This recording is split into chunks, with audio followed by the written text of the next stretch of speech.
Télévision numérique.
Le chef de l'État, Félix Antoine Tshisekedi Tshilombo, était face à la presse mercredi dans la soirée. Un échange franc avec les journalistes. Le président de la République a abordé tous les sujets. Projet de changement de la Constitution, troisième mandat ou pas, quid du social de Congolais, compte rendu dans ce journal, mais également les avis des politiques, société civile et de la population après cet échange du chef de l'État avec la presse de la République démocratique du Congo. Alerte santé. La zone de santé de Lodja, dans la province du Sankourou, fait face à une épidémie de Mpox. 5 zones de santé sont touchées. Le médecin-chef de zone de santé de Lodja attire l'attention du gouvernement central pour une riposte, surtout que son espace n'a jamais connu de campagne de vaccination contre le Mpox.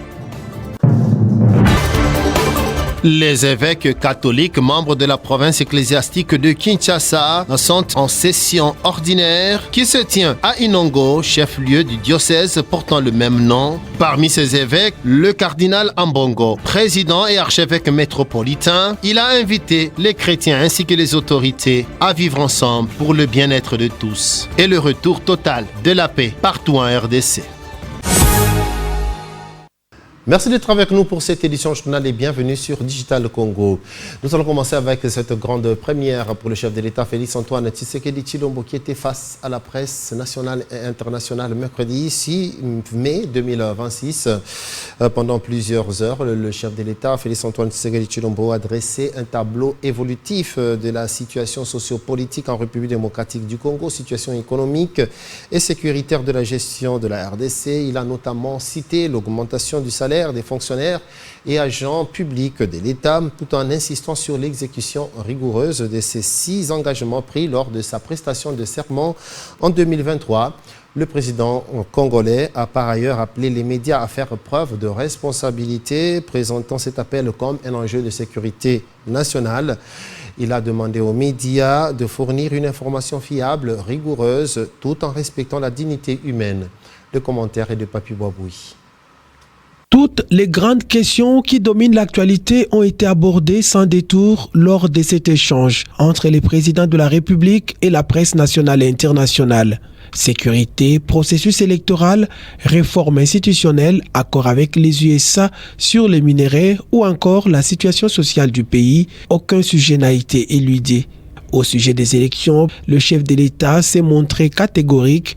Aussi longtemps que la guerre persistera dans la partie est du pays, il ne pourra être question d'organiser les élections. Pour Félix Antoine Tshisekedi, la priorité demeure le rétablissement de la paix et la sécurité sur l'ensemble du territoire national. Si on ne peut pas terminer cette guerre, malheureusement, on ne pourra pas organiser des élections en 2028, mais ce ne sera pas parce que j'ai refusé de les organiser.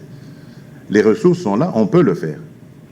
Mais on ne va pas les organiser sans les Nord et Sud Kivu quand même. Autre dossier au centre des débats, la question du changement de la Constitution. Un sujet qui continue d'alimenter les discussions, d'autant plus que sa famille politique a déjà affiché sa position. Sur ce point également, le président de la République a souligné que les Congolais ont le droit de réfléchir sur leur constitution et son évolution. Qu'est-ce qui est bien pour nous dans cette constitution? Faut-il la garder ou pas? qu'est-ce qui nous interdit de nous pencher dessus et regarder cela? C'est ça. Alors la chose qu'il ne faut pas faire, c'est de lier cet exercice à un troisième mandat.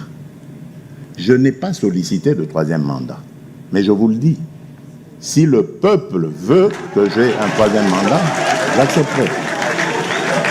Concernant les migrants expulsés des États-Unis vers la RDC, le président de la République a tenu à clarifier la position du gouvernement.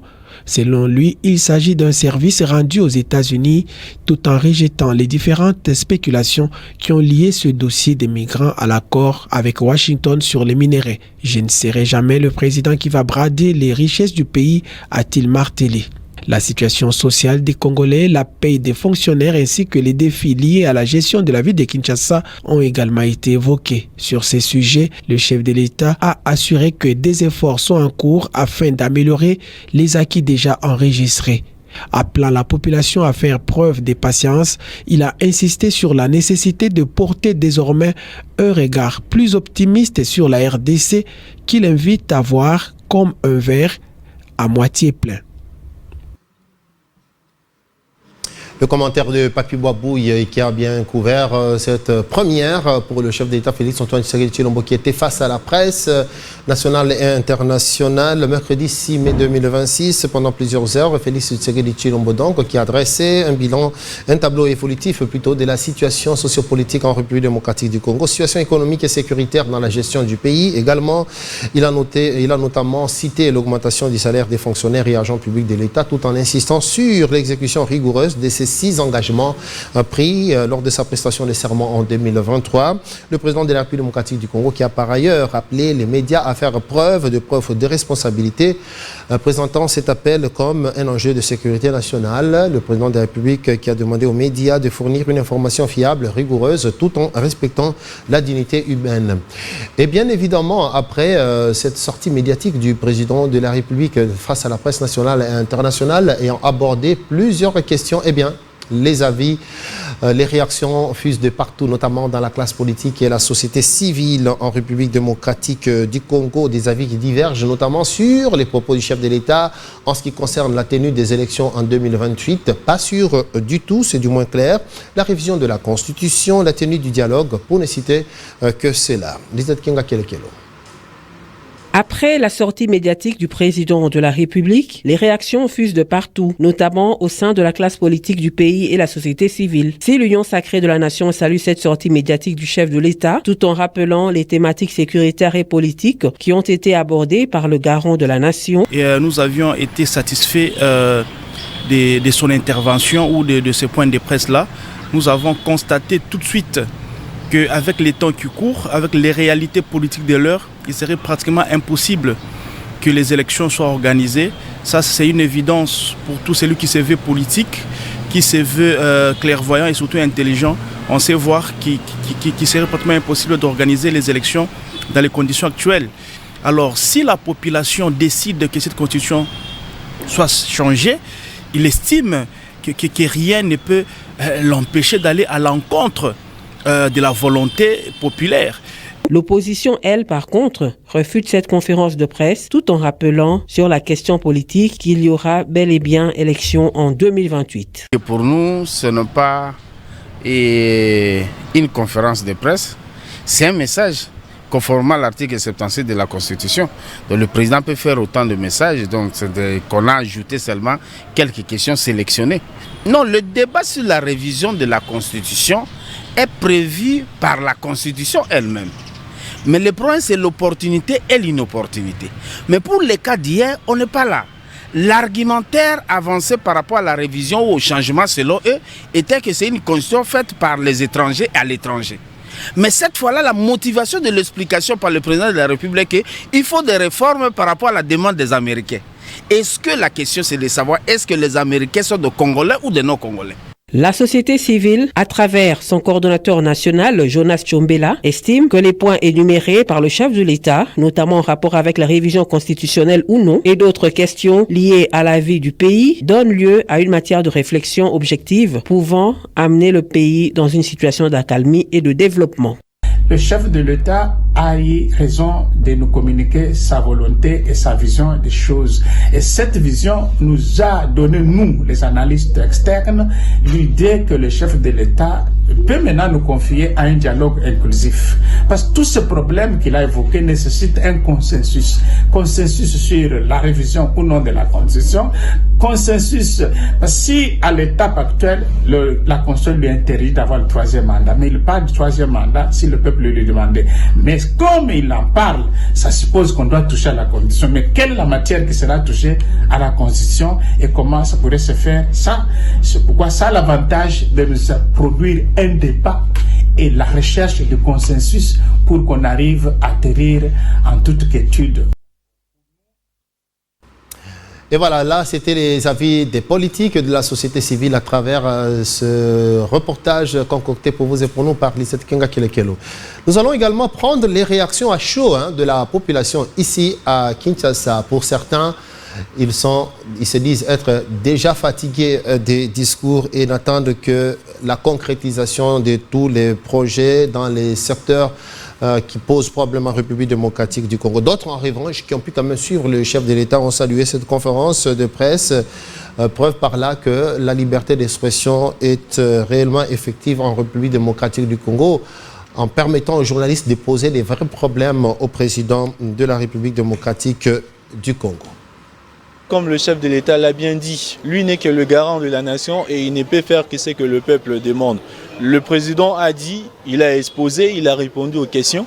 À nous, le peuple, maintenant, de proposer, de dire est-ce que nous voulons le changement de la Constitution, nous voulons un troisième mandat, nous voulons que l'économie change. Si c'est le cas, alors le président va prendre sa mission et mettre en place. Mais si ce n'est pas le cas, je demanderai juste au président de la République de suivre ce que veut le peuple. Et enfin, qu'on puisse aller un peu de l'avant parce que le Congo a maintenant besoin de prendre l'envol et de voler comme il se doit. Le président, je dirais, n'a pas philosophé. Il a parlé des réalités, il a parlé des choses que nous vivons.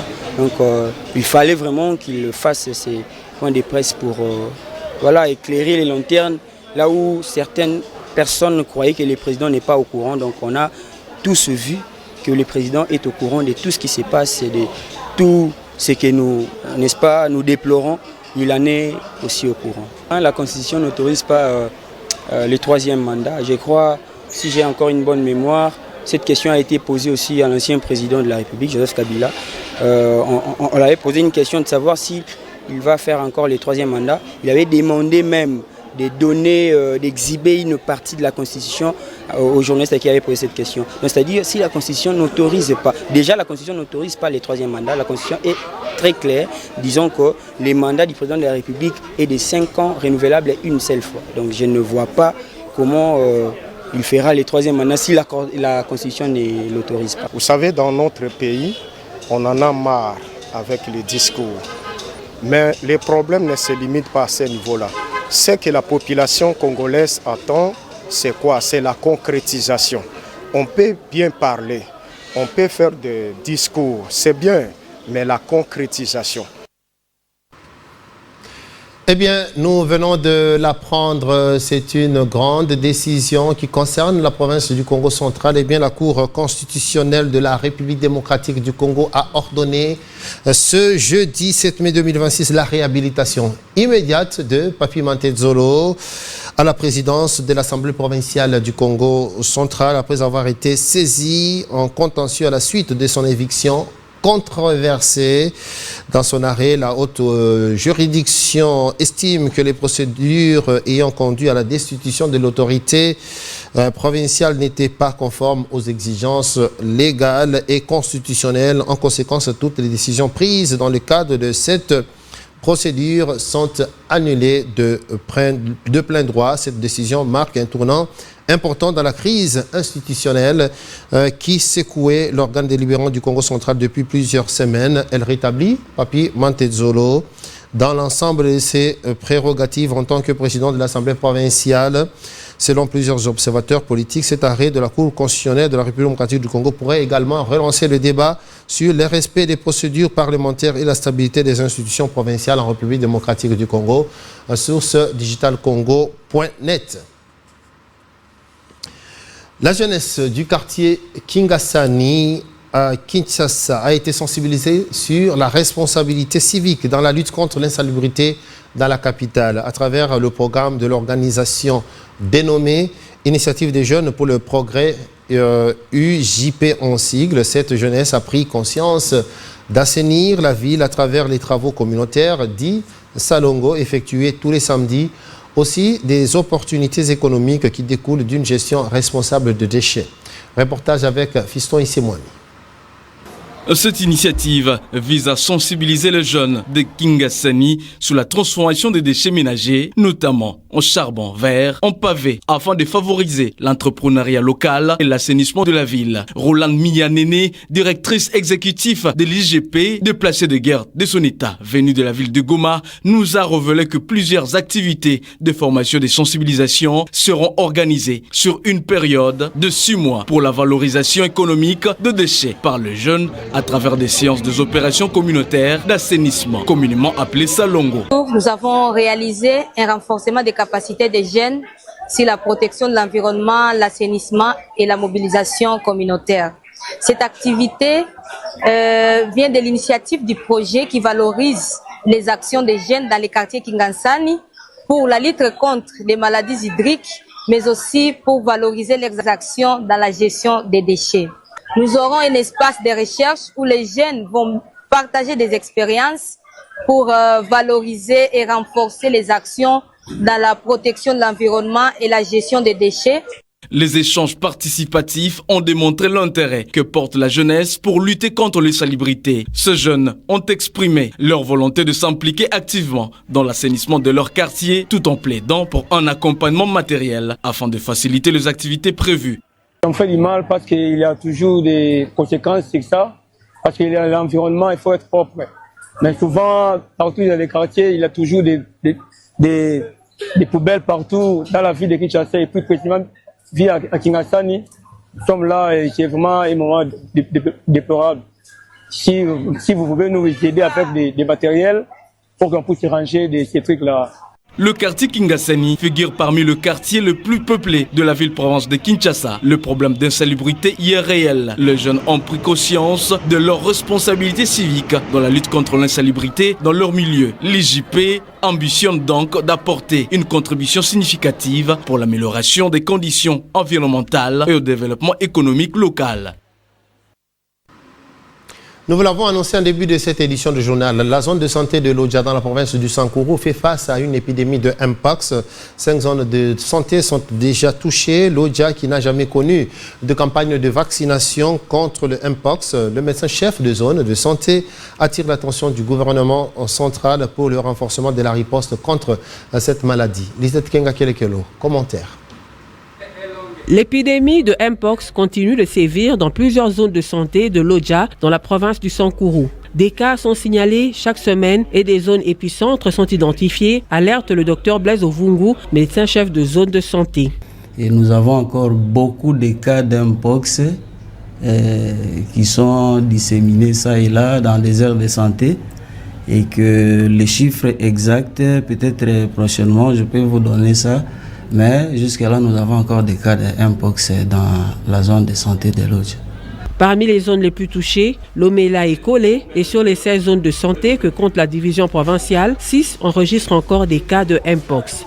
Actuellement, nous avons des sites de prise en charge. Il y a l'hôpital général de référence de Lodja, il y a l'aire de santé Kalemi, il y a aussi l'hôpital général Otema, qui s'en occupe par rapport à la prise en charge des cas de Mpox. Toutefois, les autorités sanitaires s'attellent et restent mobilisées pour la prise en charge des malades et le médecin-chef de zone de santé suggère une campagne de vaccination contre le Mpox. La population est appelée à demeurer vigilante sur des cas suspects. C'est un joli coup de filet réalisé par la police et les services de renseignement de la ville de Kalemi, chef-lieu de la province du Tanganyika. Plus de 30 présumés bandits, auteurs de vols, assassinats et actes de vandalisme ont été arrêtés et présentés au gouverneur Christian Kitunga Muteba.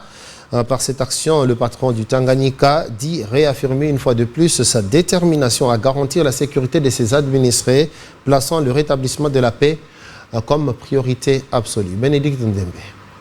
Une opération d'envergure qui restaure la quiétude à Kalemi. 5 réseaux de criminels armés, auteurs de vols, d'assassinats et d'actes de vandalisme à l'encontre des paisibles citoyens ont été démantelés. Par cette action, le gouverneur Christian Kitongwa Muteba réaffirme une fois de plus sa détermination à garantir la sécurité de ses administrés, plaçant le rétablissement de la paix comme impératif absolu. Le ministre provincial de l'Intérieur, accompagné de tous les services, a présenté à l'autorité provinciale les résultats des opérations menées avec une détermination sans faille. Plus de 30 présumés bandits opérant avec les armes et répartis en 5 réseaux ont été neutralisés. Ces résultats probants redonnent espoir à la population. Pour le gouverneur Christian Kitongwa Muteba, la traque se poursuit sans relâche.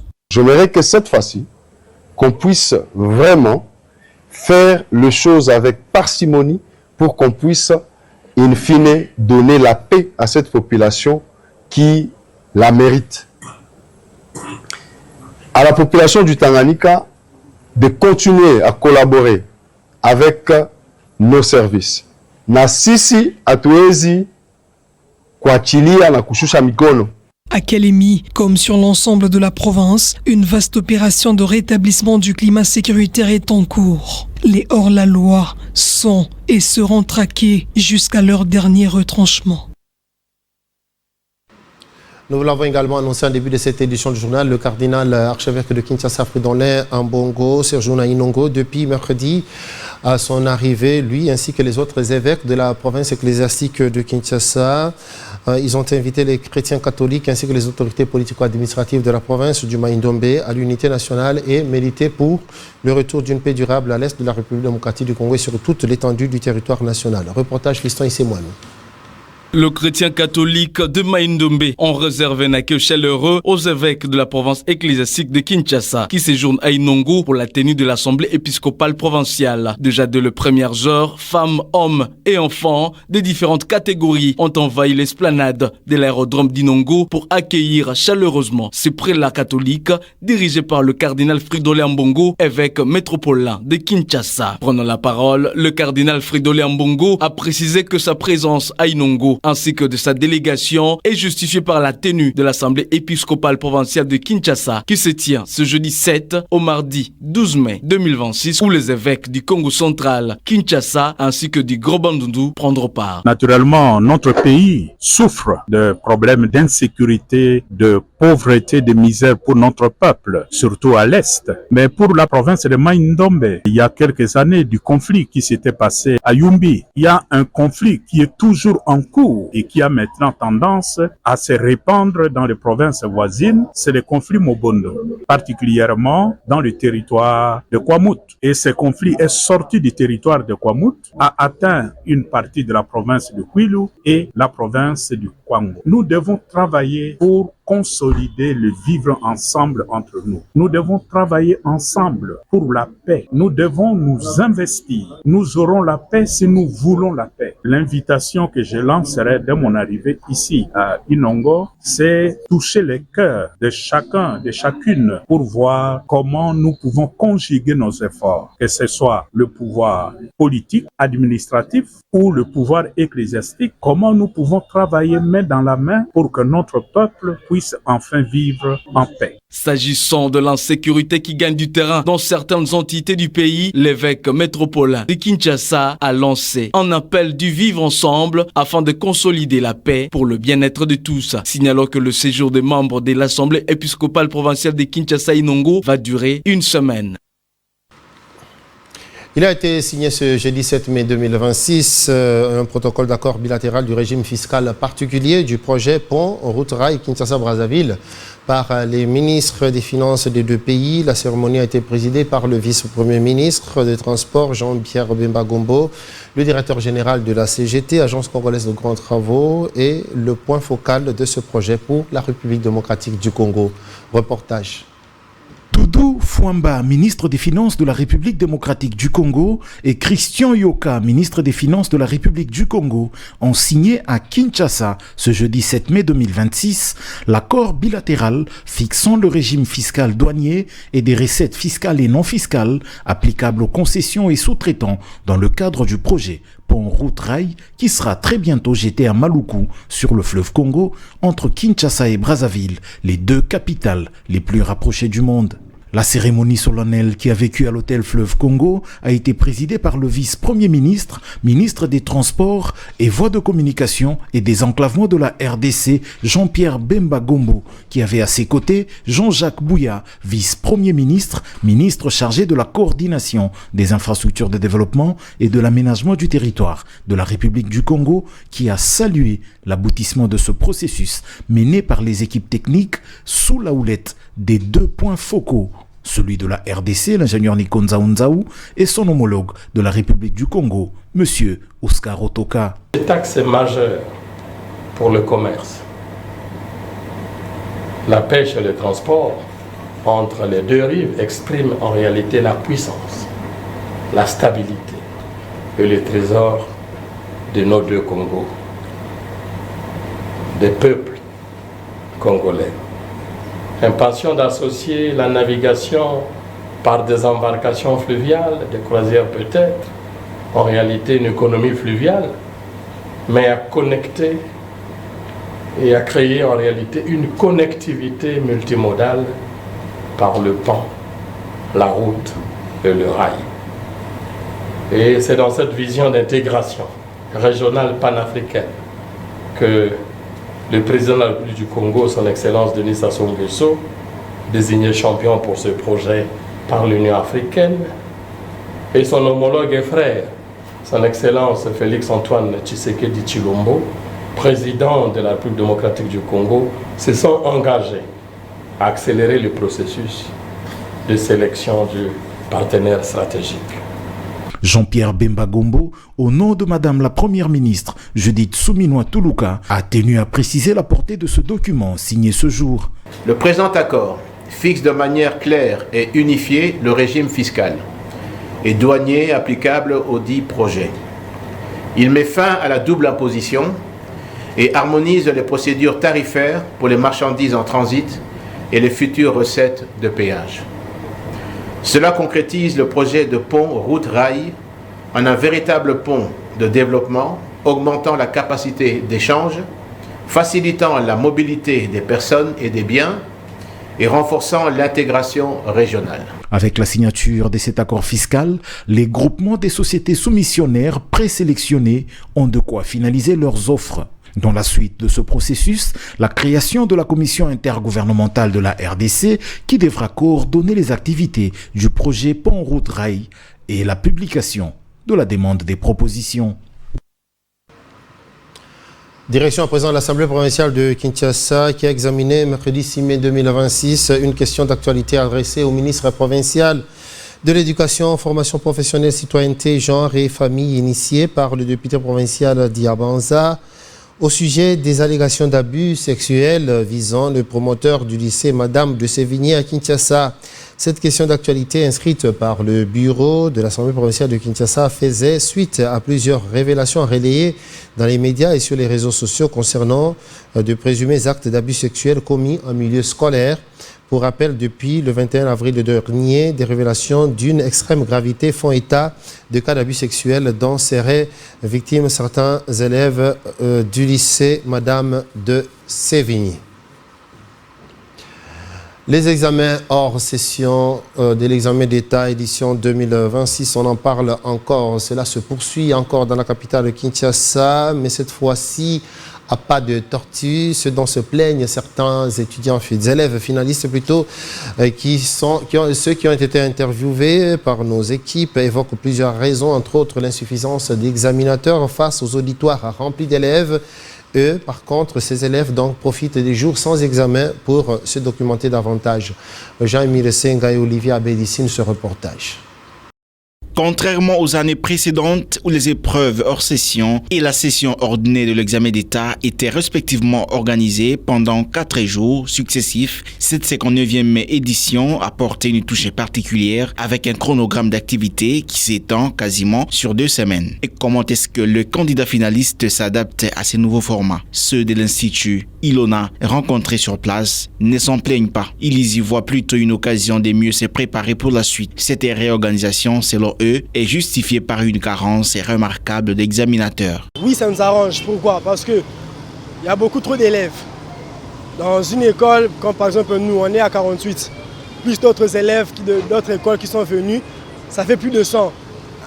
Deux professeurs seulement, des inspecteurs seulement et tout, ne peuvent pas gérer tous ces 100 élèves. Il va falloir diviser en 2-3 groupes pour bien nous départager, pour bien poser des questions, tout ça. C'est pour ça qu'ils ont un peu catégorisé en fait. Le premier groupe vient de mercredi, deuxième groupe le jeudi. Et pour nous les techniciens, la semaine prochaine c'est le jury pratique. Vous savez, comme je viens de dire, on est trop nombreux. On ne peut pas venir nous tous en même temps, finir le même jour. Parce que de finir à 20h, 19h, c'est pas bon. Nous sommes beaucoup, on peut nous séparer. Demain, hier c'était nous.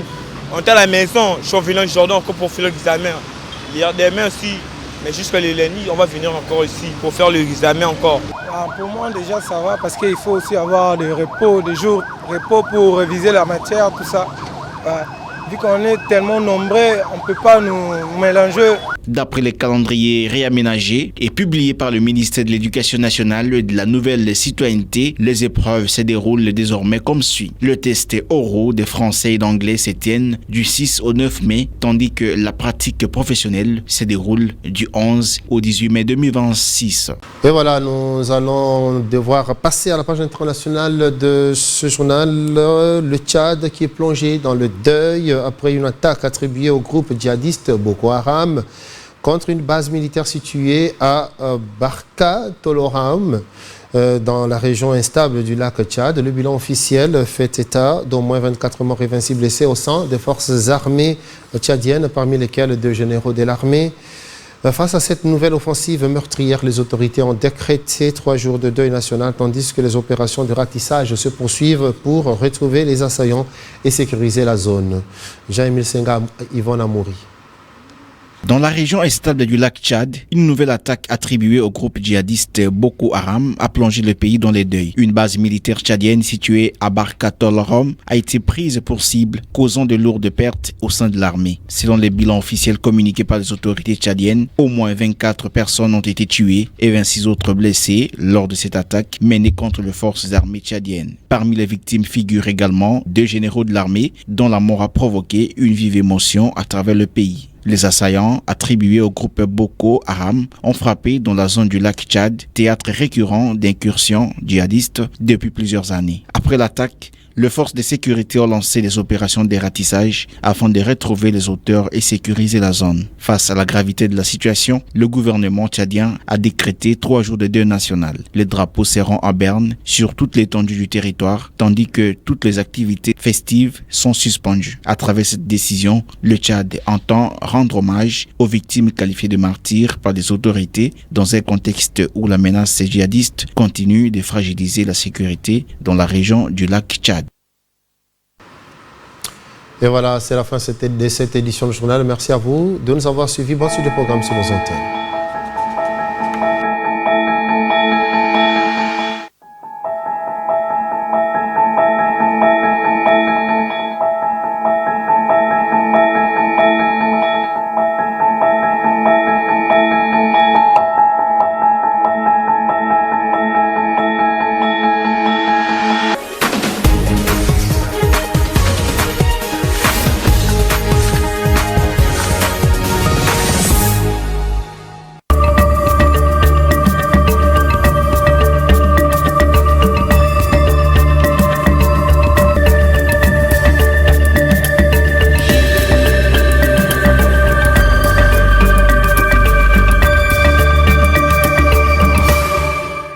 Bienvenue à la lecture de journaux parus jeudi dans la capitale. Le président de la République face aux journalistes, l'agence congolaise de presse rapporte dans sa 3e page, le partenariat RDC-USA ne constitue nullement une substitution des dépendances. Le chef de l'État congolais a indiqué mercredi que les accords de partenariat stratégique conclus avec les États-Unis d'Amérique ne constituent ni un alignement idéologique ni une substitution des dépendances lors d'une conférence de presse à Kinshasa, capitale de la République démocratique du Congo. Ce partenariat n'est dirigé contre personne, il ne constitue ni un alignement idéologique ni une substitution des dépendances. C'est dans cette perspective que s'inscrit le partenariat stratégique que nous construisons avec les États-Unis d'Amérique, matérialisé par la signature d'un accord économique stratégique et d'un mémorandum d'entente sécuritaire, a déclaré Félix Tshisekedi. Et d'ajouter, il a à cette occasion souligné que le minerai critique du pays ne devait plus être exploité localement, exporté à l'état brut, puis valorisé à l'étranger, laissant les populations